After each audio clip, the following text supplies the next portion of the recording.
Hey guys, SpinoDude here and welcome back to another video. Today guys, we're going to be taking a look at a Papo figure from back in 2016. So let's have our co-host Marvin bring it out.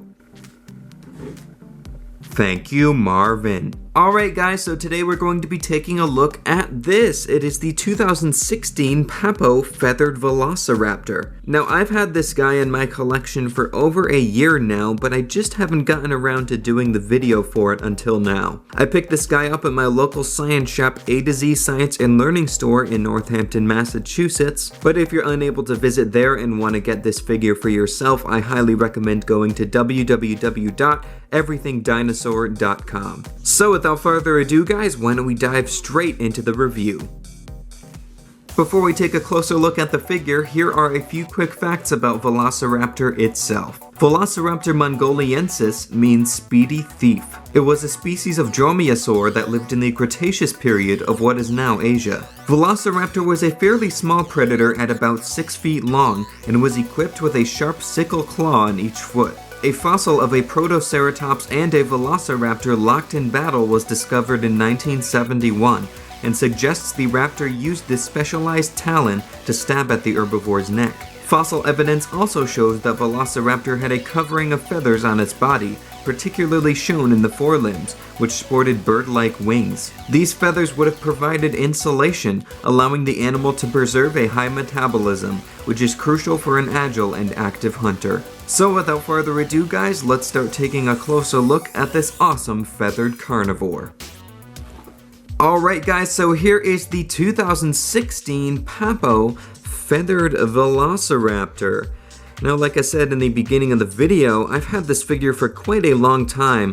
I got it around Christmas 2016, and it's just been sitting in my collection for a while now, so I thought it was about time I did a video on it. For first impressions, this figure is quite striking, but I do have some problems with this figure that I'm going to cover throughout this video. First of all, the detail is spectacular as always with Papo figures.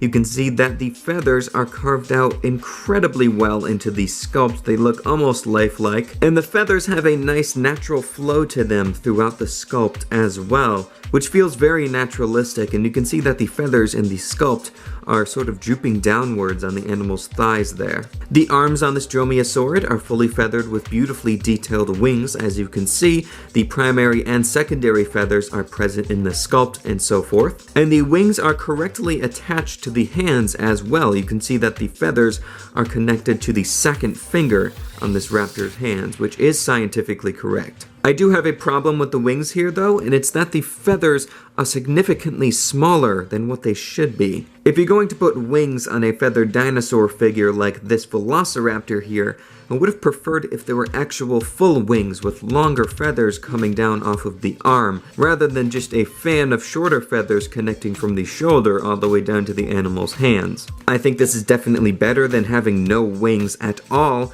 or to just have the wings attached to the underside of the animal's arms, which we know is scientifically incorrect. The lower legs and the feet are beautifully detailed with some bird-like scaling there, as you can see, and you can also see the signature sickle claw that Velociraptor and all other dromaeosaurids are known for having. The left foot on this raptor figure is raised off of the ground, showing the animals in a walking position. You can see the dew claw hanging off of the back of the ankle there as well, and the right foot is on the ground for stability.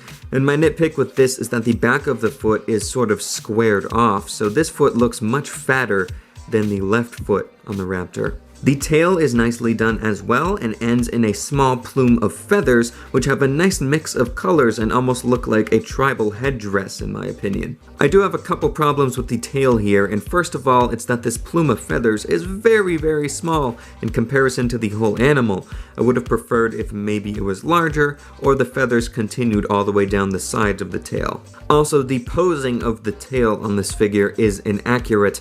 We do know that dromaeosaurids had very stiff and rigid tails to help them when they are walking and running, But as you can see, this tail is pointing almost directly upwards in the air, which actually bothers me quite a bit about this figure. I think it would have looked a lot better if the tail was stiffened and out straight. Now the head on this Velociraptor figure is very nicely done, I have to say, although there is some slight shrink wrapping in the face there, which is unfortunate. You can see the fenestra in the animal's skull is being outlined. The head sculpt here has the signature crests in front of the eyes, which are present in the actual fossils of Velociraptor. And you can see the eye is done in a yellow-orange color with some glossy black paint for the pupil to give it a natural reflective look, and the nostrils are carved out on the front of the snout as well. I also think I would have preferred if the feathers on the animal's body continued into the face and sort of stopped right in front of the eye, right between the eye and the start of this ridge on the crest of the animal's face there. I think that would have looked more appealing to me personally. Now, if you're familiar with Papo, then you'll know that most of their carnivorous prehistoric animals sport articulated jaws in the head sculpts, and this feathered Velociraptor figure is no exception. The jaw actually sort of clicks open instead of sliding open, which is a little bit different compared to most of Papo's other figures. Now, I think it was intended that the jaw would only open to about this much of a gape, but if you push on the bottom jaw, it has a little bit of resistance, but it can open incredibly wide, almost to a 90-degree angle. So move over, Indominus Rex. This Velociraptor looks like it beats you for a mouth opening competition. With the mouth open, you can see the interior of the mouth has some very, very nice details as well. It's all done in a fleshy pink color, and the teeth are done in a creamy white color. The mouth also has this glossy finish over it to give it a natural look of saliva inside this Dromaeosaur's mouth, and you can see with the jaw open this wide that the bottom of the animal's neck sort of pokes through the back of the mouth there. And when opening and closing the jaw, you can see the flap of skin in the corner of the mouth that folds into the upper jaw and gives it a really naturalistic look when it's opening and closing its mouth. I also love how all of the teeth are like completely hidden when the jaw is closed, and when you open them up, they have a pretty significant size to them as well. But the teeth on the bottom jaw actually slide between the teeth on the upper jaw, and it has a lip on the bottom jaw as well, which covers up the teeth and gives it a very nice naturalistic look when the mouth is closed. I think that looks great. Now, color-wise, I think this figure looks great, although I would have preferred maybe slightly brighter colors. This is a pretty extravagant color scheme for Papo though, because they typically go for more duller greens and browns. You can see that the main body consists of a golden yellowed color with some brown mixed in and some black markings, and on the back of the neck we have this patch of bright green, which is very small, and I think that would have made the figure stand out more if the neck was done in complete bright green. The wings and the fan on the tail are done with some white and black markings, as you can see, and the crest ridges on the snout of the Velociraptor here are done with a reddish color. Also, the pose on this figure is quite nice, although it does lean on its front limbs. You can see, although it's not too obvious actually, it does lean on the claws on its front hands. But it is a different pose, definitely not my favorite one from Papo. I do like how the left leg is raised off of the ground there. But it does look a tad bit unnatural. I would have preferred if it was standing still on its back legs and its wings were tucked closer to its body. Also, the articulated jaw changes this figure's look quite a bit in my opinion, and I actually prefer it with the mouth open. It sort of looks like it's running after its next victim. Least favorite part about this pose is the tail though. I do not like that tail pointing almost directly straight up in the air. Alright, so let's do a quick measurement of this figure, so Marvin, bring out the flexi ruler. Thank you, Marvin. Alright guys, we've got our trusty flexi ruler now, so let's give this feathered Velociraptor a measure. So in terms of the length from the tip of the snout all the way to the tip of the tail, we are looking at about 7 inches, and in terms of the height at the highest point, which is the top of the tail there, we are looking at almost 5.5 inches. For comparison, here's the 2016 Papo Feathered Velociraptor next to the 2017 Papo Cryolophosaurus. and the Papo Oviraptor. I thought I'd bring out the Papo Cryolophosaurus because it is a very similar size next to this feathered Velociraptor figure, and of course I brought out the Oviraptor by Papo because Oviraptor and Velociraptor actually coexisted. Of course, these animals do not scale up perfectly with each other as with their real-life counterparts, but I think the figures are quite nice, although there are some scientific accuracy issues with the Oviraptor, of course. Alright guys, it's time for my overall rating, and I think that the 2016 Papo Feathered Velociraptor deserves 3 stars out of 5, a good rating. Now it's obvious here that Papo were trying to listen to their fans and deliver a scientifically accurate dinosaur figure to them, because as we know they like to make Jurassic Park inspired dinosaurs and prehistoric animals with very stylized designs.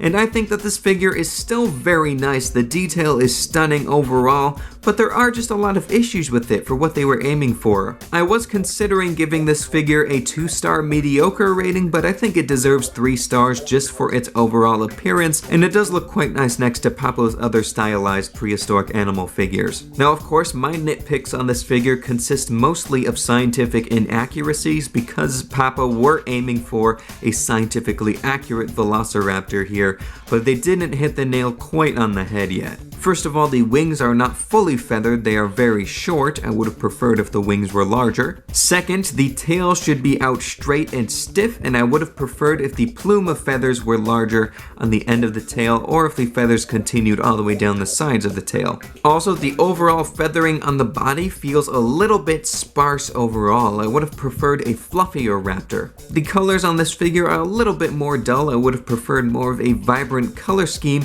but like I said earlier, this is a more extravagant color scheme that we're getting from Papo here. Also, the face has some slight shrink wrapping around the fenestra on the animal's skull, which is unfortunate. But overall, although it does have its problems, it's still a nice figure, and it's nice to see that Papo were listening to their fans and tried to deliver a feathered Velociraptor figure to them. I hope that they attempt to make another one in the future and sort of fix up some of the little issues that they did with this one.